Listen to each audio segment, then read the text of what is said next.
nk'ubu turi muri periode itari favorable kuri ekonomi na gato. Nk'ubu environnement turimo ni environnement inflationniste, hariho inflation, ntiwakonsiye umuntu gufata ideni, ntiwakonsiye umuntu kwinvestisa mu bintu runaka, kuko iyo hari inflation iki nakora muri saving ntoya nabasha gukora, hanyuma nkatekereza ngo hari abo abakugira inama bati wahita ufata inguzanyo ati kuko nta bundi buryo wabonamo igishoro butari gufata inguzanyo. Ese ni ibintu nk'umuhanga mu by'ubukungu yashishikariza? Ese yo nk'umuntu uri mu cyaro w'urubyiruko ni iyihe nama umuntu amugishije inama yamubwira gukora iki muri periode nk'iyi? Ndibaza ko yisaba kubaza n'icyo kibazo, atari byiza gusaba ideni. Ntabwo akonsiye umuntu gusaba ideni muri crise. Iryo deni urarisaba baraguha ku nyungu nyinshi, rimwe na rimwe n'ayo mafaranga buri cyo yakoresha. Avance sur salaire nayo iri muri ubwo bwoko bwe. Oya, avance sur salaire nta nicyo yakumarira, kuko benshi mu bahaciye batanga ubuhamya. Nari mfite ikibazo cyo kubura urubyaro kubera ikibazo cy'imisemburo mike nari mfite. Naje kugana ivuriro Eva Life riramfasha, ubu nanjye mfite umwana. Mu ivuriro Eva Life nahivurije umwijima, mpivuriza n'iby'amabanga y'abashakanye, bankoraho riraka, n'abahanga pe. Mwabyiyumviye, ni ivuriro Eva Life rikorera Nyabugogo ku mashyirahamwe, rimaze kuba ubukombe mu Rwanda no hanze yarwo mu kuvura indwara bakoresheje imiti y'ibimera kandi itunganyijwe neza mu buryo bw'ibinini, poudre cyangwa liquide. Hari abadogiteri batandukanye bagufasha, kandi cyiza nuko aho waba uherereye hose ku isi imiti yakugeraho, cyane ko bakorana na DHL. Mu ndwara bavura twavugamo nk'iz'imyororokere zose, kurangiza vuba no kubura ubushake, indwara zifata abadamu zose, igwingira ry'igitsina, indwara nk'umwijima, diabete, amara, igifu, asima. Abifuza kuva ku biyobyabwenge nabo barabafasha. Ku bindi bisobanuro wahamagara cyangwa ukandikira muganga. Eva Life, icyizere cy'ubuzima. Twongeye kubasuhuza, turabifuriza kugira ibihe byiza, tunabifuriza gukomeza kumererwa neza abadukurikiye muri mu Rwanda, mu ntara zitandukanye, n'abadukurikiye muri hakurya y'imbibi z'u Rwanda, by'umwihariko ku mugabane wa Afurika n'abari hakurya y'umugabane wa Afurika. Dr. Namahoro, hari umuntu wambwiye ngo tujye dukora ibiganiro mu Cyongereza, ngo kugira ngo bigere kure. Tuzatangire? Icyongereza cyane se ko atari cyinshi. Hari ikibazo se pfa kwa message tuzajya tuyitambutsa. Simbizi. N'ibyo mu Gifaransa mbona batabikurikira, batabireba. Neza, tugiye iyo Afrika yagiraga ururimi rwayo tukarwo rwo tuvugaho. Naho Ikinyarwanda nyine gifitaho kitarenga. Yego. Niba twavuga ururimi nk'Ikibambara cyangwa nk'Ikihausa cyumvwa na benshi. Sabura habaho programme yo kwigisha abanyafrika ururimi rumwe. Bose ende ni bihugu 36 bifata. Bose bavuga Igihindi. Nicyo bize. Amerika se si ibihugu 50. Bose bavuga Icyongereza. Kandi uzi ko Amerika ifite amayita avuga izindi ndimi. Kaza California si Espanyol. Za Louisiane si Igifaransa. Ariko ururimi bahuriyeho rukaba Icyongereza. Umushinga waba ari mugari. Na Brazil, ibihugu 22 bafite izindi ndimi nyinshi. Ariko bose bavuga Igiportugais. Ariko bakise ngo ni Ikibrazilian. Yego. Ya Dr. Reka tugaruke gato ku muntu ukurikira ibiganiro tugirana witwa Justin.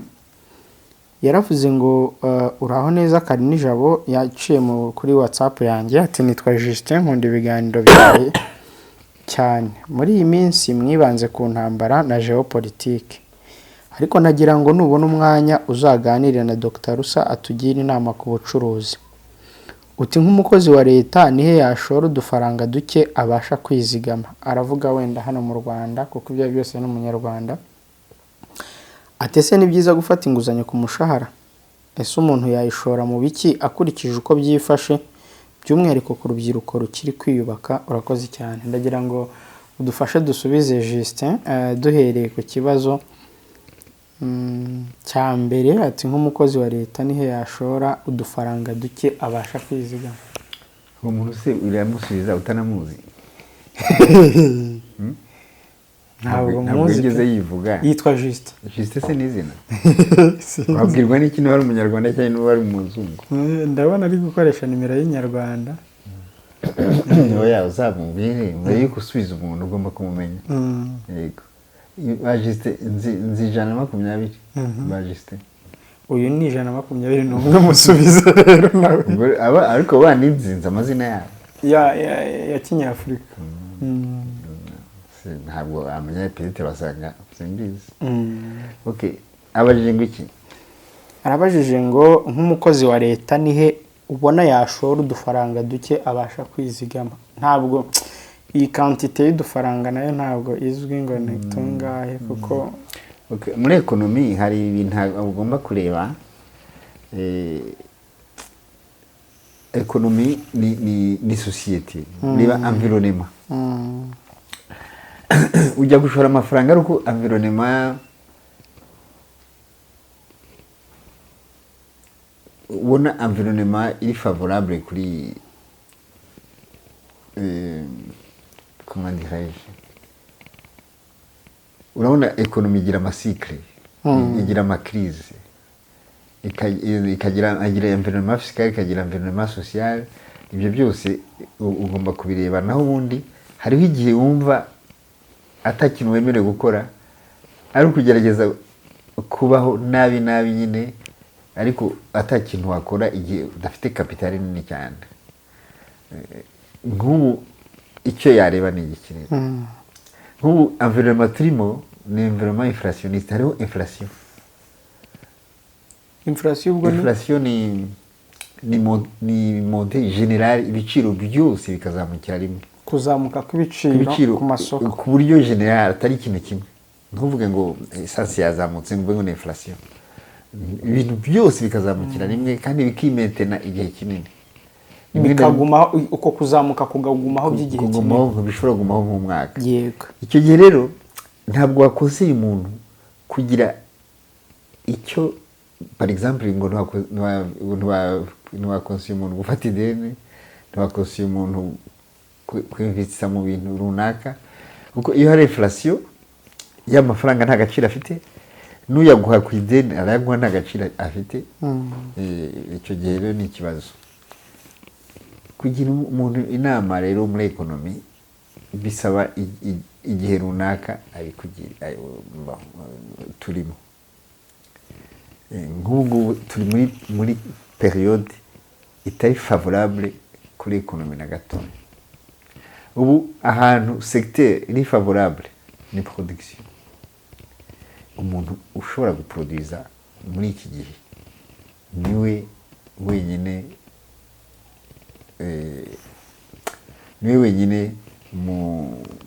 muri iki gihe wavuga ngo ari areze nawe akagira ikibazo nta n'ikibazo kinini yagira ko iyo hatari deflation yo kugurisha aragurisha iyo hari inflation aragurisha gusa ayo mafaranga bamuha agaciro afite niko igisigara ikibazo ariko kugurisha aragurisha hari inflation y'ibintu biragurwa kuko iyo hari deflation no hari ikibazo urashobora umuproducteur agira ikibazo hari deflation ngo ntawugura ni deflation rero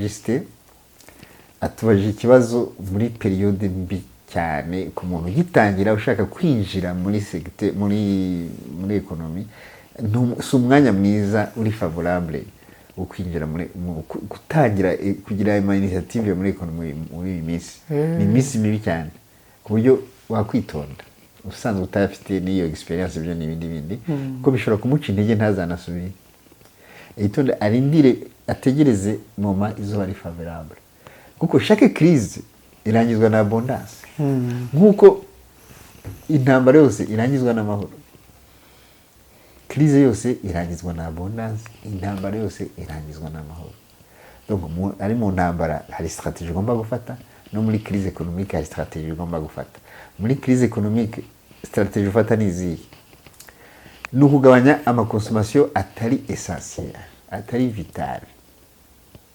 sinzi kubyumva kugabanya ibyo konsoma bitari ingenzi bitari vital donc bitafite ubuzima bwawe donc uburyo uramutse ukibuze par exemple amavoyage atari ngombwa imyambaro atari ngombwa ariko icyo utagabanya ni ukurya kunywa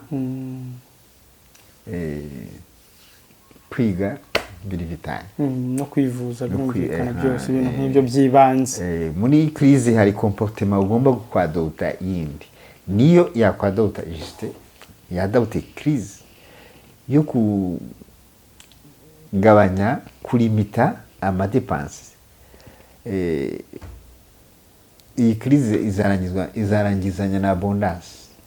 Icyo gihe iyo crise ishize iyo haje abondance iriya comportement wadose iragufasha noneho kuzamura ekonomi yawe kuko wimenyereje kubaho d'une façon modeste ukazamuka. Uzarebe iyo crise ije abo yafekta cyane si twebwe,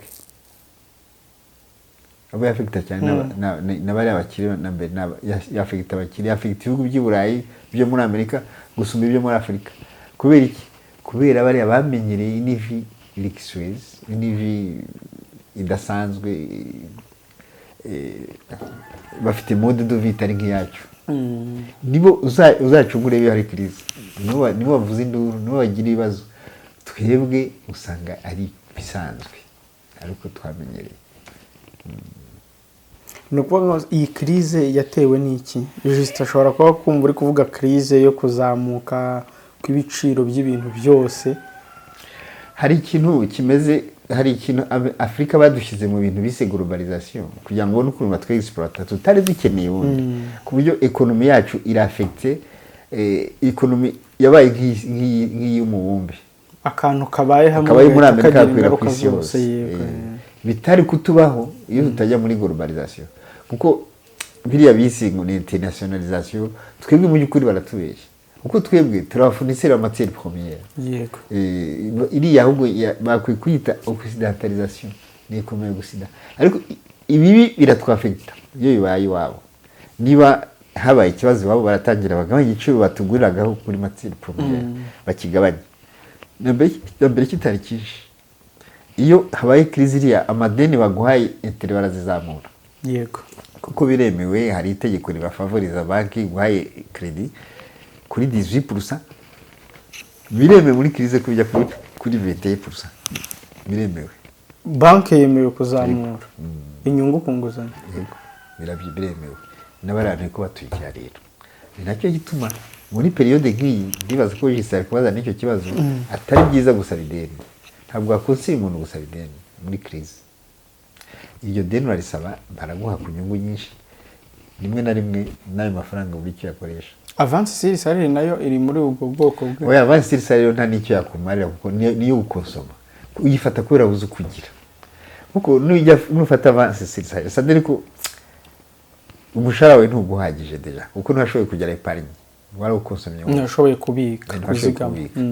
Noneho urafataho avance. Nukuvuga iki? Ukwezi kuzashira nanone ukeneye indi avance. Donc uzahora muri engrenage.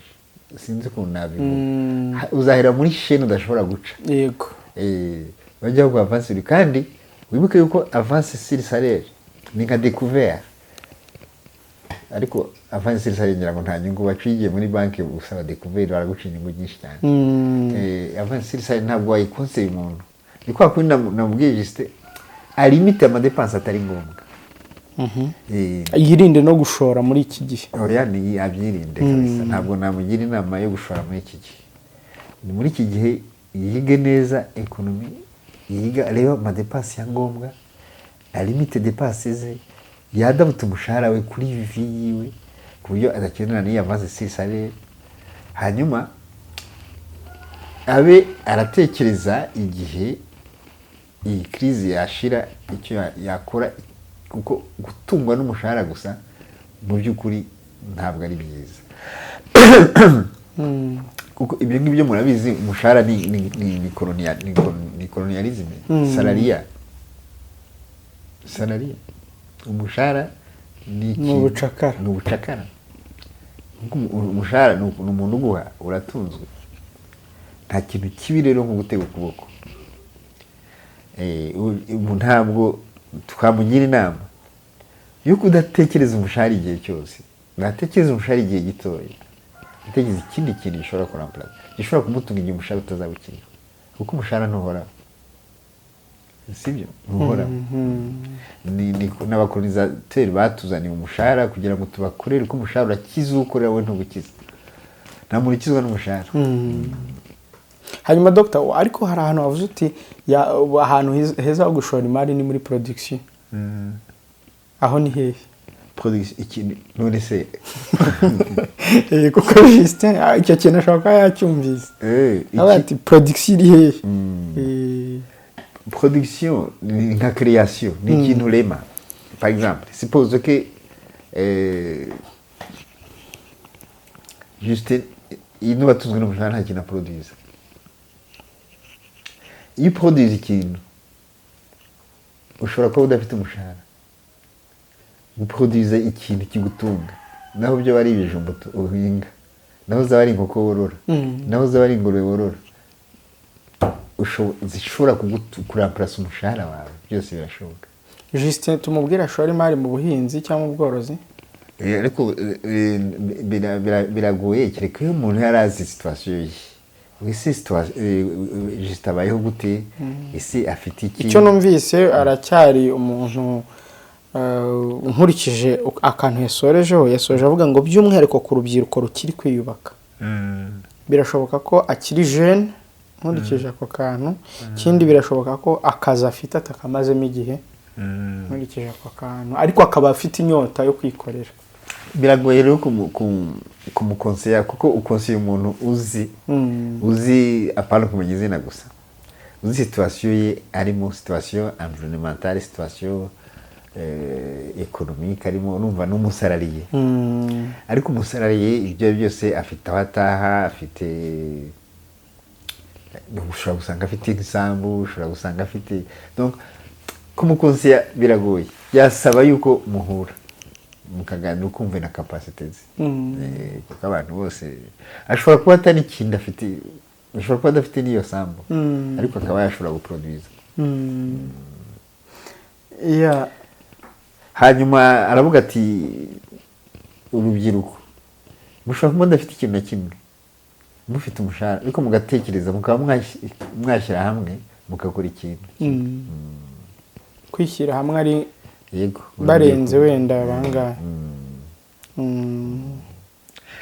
Byarantangaje nabonye muri Cameroon hari ibintu bita tontine no muri Benin ibimina usanga byarakije abantu byarantangaje byarantangaje ukuntu uribaza ati abantu ibi barabeshya si byo batunze ugasanga abantu baguze n'amazu babikesha ikimina.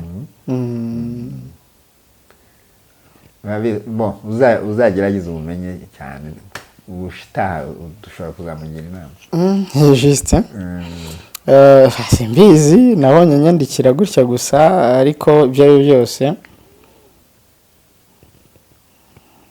kandebe ko ntamenya byinshi.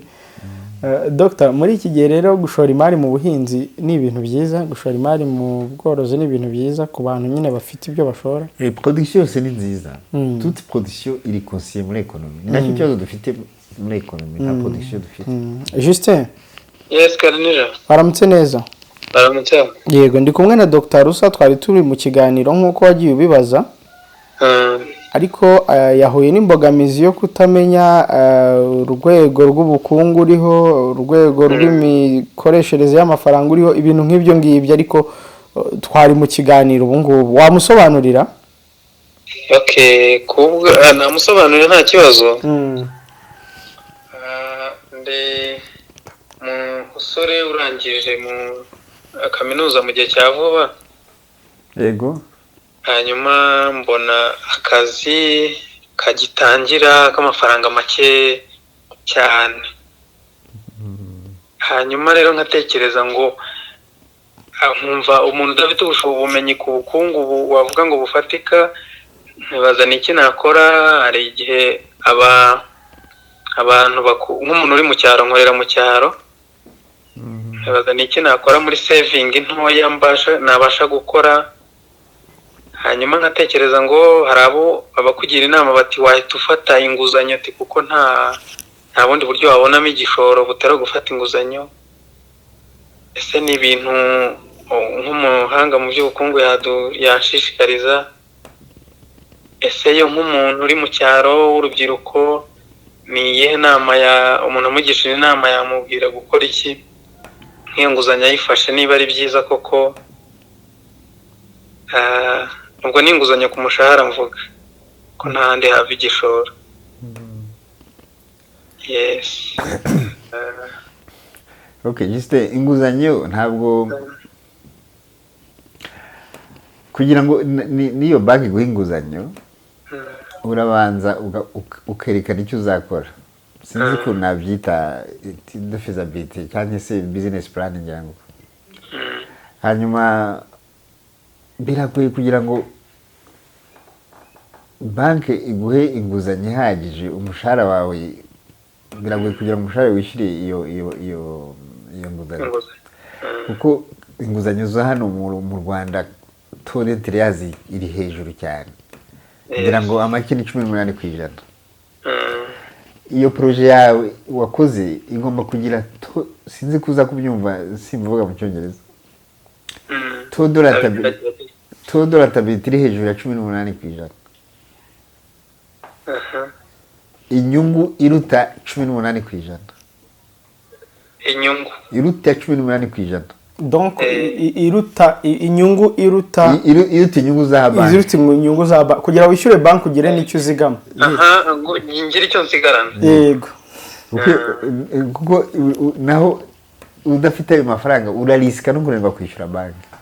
Yes. Hanyuma urumva bisaba rero yuko utekereza icyo uzakora, nicyo umuntu yagufasha ukareba iyo projet, umuntu yakureba ko iyo projet iri rentable koko. Wize ibiki bundi mu ishuri? Nizi itangazamakuru n'itumanaho, journalism na communication. Hanyuma ibyo mbona nyine ntibikunze, hanyuma njya mu kazi gasanzwe ka leta mu nzego z'ibanze. Ibyo wize nta support ntacyo bivuze, bashobora kwiga ibyo wize si ukuba ko ari ibyo ubuze byonyine n'ibindi wabikora. Ariko no wareba environnement murimo ukareba ikintu gishoboka, noneho icyo twagufasha ibyo ndabikwemereye pe twabigufasha. Ukareba étude, hari ikintu mu gifaransa byita étude de faisabilité, ukora ko iyo projet ishoboka. Ukareba ko iyo projet ishoboka, tukareba amafaranga yazana, tukareba environnement, niba environnement kuvuga iki, kuba icyo kintu gifite isoko. Nicyo gikuru ureba ushaka gukora étude ya projet. Ese iki kintu ushaka guproducer kirashakwa, gifite isoko. Icyo gihe uri sure ko niba ikintu uzakora kizagurwa, iyo projet rentable byanze bikunze. Nicyo umuntu yagufasha, naho ubundi biragoye ugifata umushahara. Si wowe wenyine, umuntu wese ugifata umushahara kenshi bimutera ikibazo. Arareba akabona amafaranga afashe ntamaze n'ukwezi, ugasanga ni ikibazo. N'ubundi ujya guhembwa aya kwezi kujya gushira, n'ubundi utegereje watangiye gufata utudeni ku nshuti. Yes, uri musaba inguzanyo kandi wari uzi ngo nta kazi kagiye kugufasha. Yego. Hanyuma n'abandi peut-être aho nukora batangira kukubwira ati dufashe. Urumva famille. Ni famille africaine. Buni na byiza ntacyo bitwaye. Noneho nubwo ngubwo bisaba, sinzi nuba warakoze itangazamakuru ubwo munaziraka nijabo buriya uzakora ko dushoboye tubonane buriya. Justin ntabwo nari muzi, yanyandikiye gutyo. Justin yewe genda kuzi neza. Yego. Namaze igihe kinini kuri Sarusi. Yego.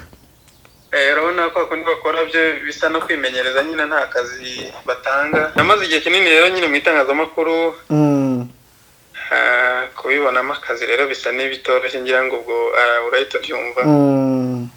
Hanyuma rero mbonye bidakunze, nsubira mu cyaro kugira ngo ndebe ko hari ikindi nakora. Ubundi ubwo buryo rero nase nkomeza gushakisha akazi, nkora ikizamini nyine muri izi nzego z'ibanze, akoko ndakabona. Hanyuma rero nibwo rero muri iki gihe ngitangira navuze nti ni byiza gufata inguzanyo, ni byiza ni nahe mahirwe ahari mu by'ukuri. umuntu yashoramo akaba yizeye, kuko urabona wa mushahara uhita ubona ko nta kintu nyine ugufasha na gito. Yes. ariko se ubundi uko mbizi niyo nguzanyo ku mushahara ko igira hitarenga harya bakuba inshuro 10 biba kuri banki niyo nguzanyo ku mushahara ifite ahantu itarenga. Narabajije nabyo nabikurikiranye, nyinshi ni 18, 19, 20 bakuba. Inguzanyo entere yayo ikaba iri nk'iyo nkoreramo ni 17 n'ibigice ku%. Ubu usanga iyo ufashe uzayishyura ukubye kabiri n'imisago. Yego ndabizi rwose. Icyo gihe nibyo nakubwiraga. Ubona nabyo biteye ubwoba. Biteye ubwoba. No kuba ko iyo projet uri kurakora igomba kunguka hafi inshuro 2 ayo ngayo baguha. Ni projet yagumye kunguka 28% minimum. Ukureba ya environment murimo aho hantu ukorera ugatekereza ukabona igishoboka. Nakuhaye urugero icyo ureberaho ni ikintu gifite kirashoboka gifite isoko aho hantu kiranashoboka kuhakorerwa nibyo wareba. Juste hari ikintu Dr yaravuze kijyanye no kuba washora mu bintu bya production bitanga umusaruro, ubuhinzi, ubworozi, ibintu bikenewe. Ngira ngo natekerezagaho n'ubundi iyo muri mu cyaro natekereza ku kijyanye n'ubuhinzi. Ntiwumva se ko bikeneye ko uhura n'umuntu. Ikindi kandi ugomba gukora ikintu gituma utava ku kazi ufite.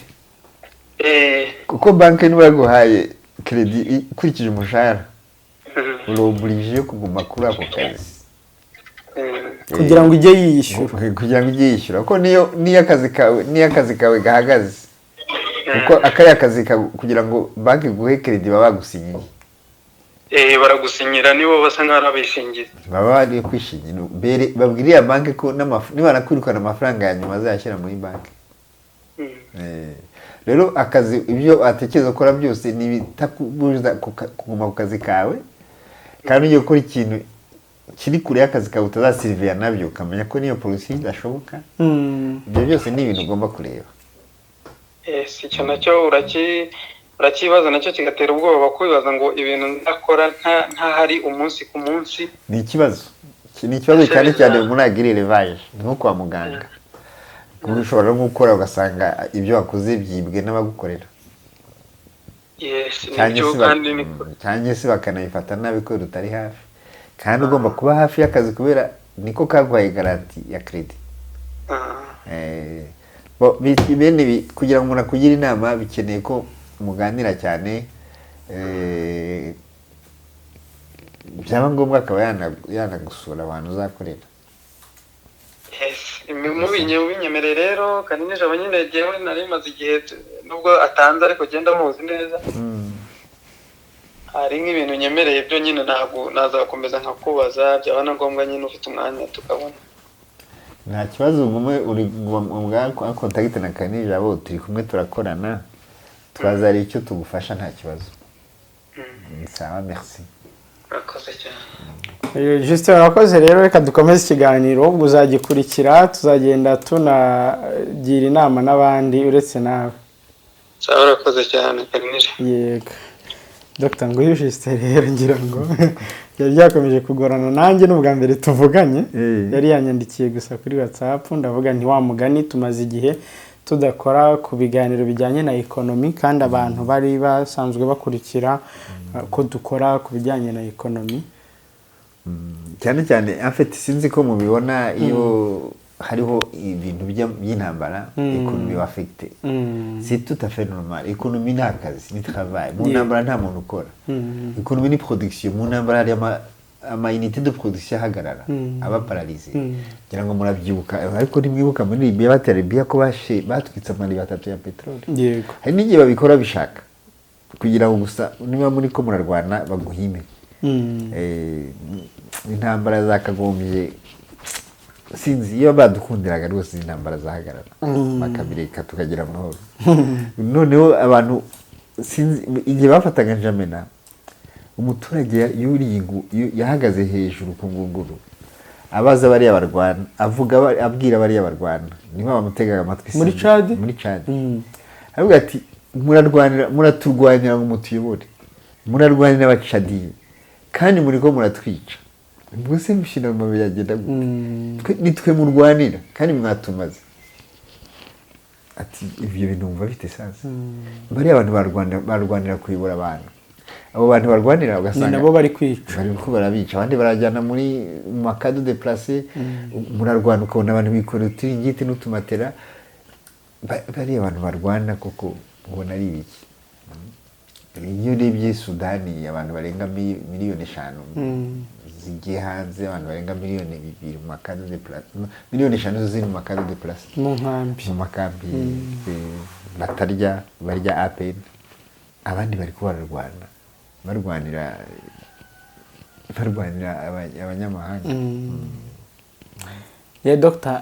ibyo byose Justin muravuganye hari n'abadukurikiye bashobora kumva situation uko imeze bari bafite ibitekerezo nk'ibye bakaba bahindura ibitekerezo reka tumwizeze ko mu mwanya muke ufite ushobora kuzamushakira muto yo kumufasha mu nzira arimo aratekereza nta kibazo utari umuntu ugitangira akazi biri tutafe normal igira ibitekerezo bitari hamwe no jeune afite susi y'ejo yahazaza hiwe biri tutafe normal Dr. wakoze rero reka dushimire kandi ko hari umwanya Justin merci à vous mwakoze namwe abadukurikiye iyo habaye ibiganiro kibanza murabibona murabizi mugaceceka uruhare rw'itangazamakuru mu iterambere ry'igihugu ntabwo akenshi iteko rivuga ngo Kapiteni Ibrahim Traoré ukuriye agatsiko ka gisirikare